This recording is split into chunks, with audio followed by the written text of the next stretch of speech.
हरे कृष्णा। आज हम 10वें अध्याय का 7वां श्लोक पढ़ेंगे। 10.7 एतां विभूतिं योगं च मम ये वेत्ति तत्त्वतः स अविकल्पेन योगेन युज्यते न अन्न संशय।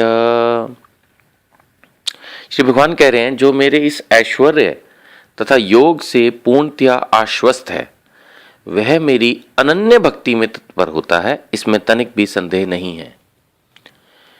श्रील प्रभुपाद जी ने बहुत अच्छे परपट से इसको समझाया है कि जब हम भगवान को पूर्णतः समझते हैं तब हम भगवान की अनन्य भक्ति की ओर आश्वस्त होते हैं, अग्रसर होते हैं।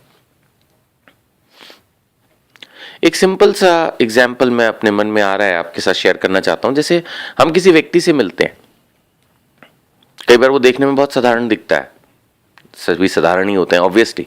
अगर कोई बहुत रिच है या कोई बहुत बड़ा एक्टर है या बहुत बड़ा नेता है या कुछ भी बहुत बड़ा है, तो ऐसा तो है नहीं कि उसके 4 हाथ निकले होते हैं या 2 सींग लगे होते हैं कि हम देख के दूर से पहचान लें कि हाँ ये तो कुछ विलक्षण ही व्यक्ति है। अगर हमने बहुत ज़्यादा उसको टेलीविजन या न्यूज़पेपर्स में नहीं देखा होता तो हमें वो देखने में एक साधारण व्यक्ति लग सकता है। लेकिन जब हम उसके बारे में किसी अन्य व्यक्ति से जान लें, समझ लें कि ये कितना बड़ा आदमी है और हमें उस अन्य व्यक्ति जिसने हमें समझाया उसकी बात पर विश्वास भी हो जाए, तो फिर हम उसको महान समझने लगते हैं। और फिर अगर वो महान व्यक्ति हमें कुछ कहे तो हम उसकी बात को फॉलो करते हैं।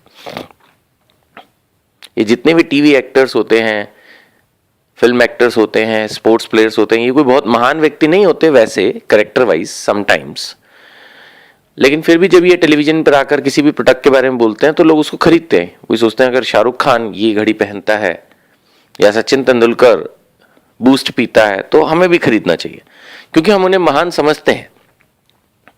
तो उनकी कई बातों को हम फॉलो करने की कोशिश करते हैं।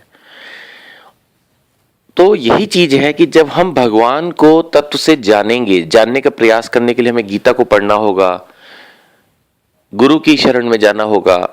जब हमें इन चीजों के बारे में नॉलेज होगी कि कौन है परम भगवान, कैसे वो हमारा भला करते हैं, तो फिर हमारे मन में उनके प्रति श्रद्धा जागेगी, विश्वास जो है वो दृढ़ होगा और फिर हम उनकी सेवा में लगेंगे और अपने जीवन का कल्याण होगा। तो ये एक प्रोसेस है और इस प्रोसेस के लिए हमें बेसिकली शास्त्रों और गुरु की शरण में जाना होगा ताकि हम भगवान को अच्छे से समझ पाए और हमारा विश्वास दृढ़ता में बदल जाए और फिर बिना संदेह के एकनिष्ठ होकर हम भगवान कृष्ण की सेवा कर पाएंगे। हरे कृष्णा।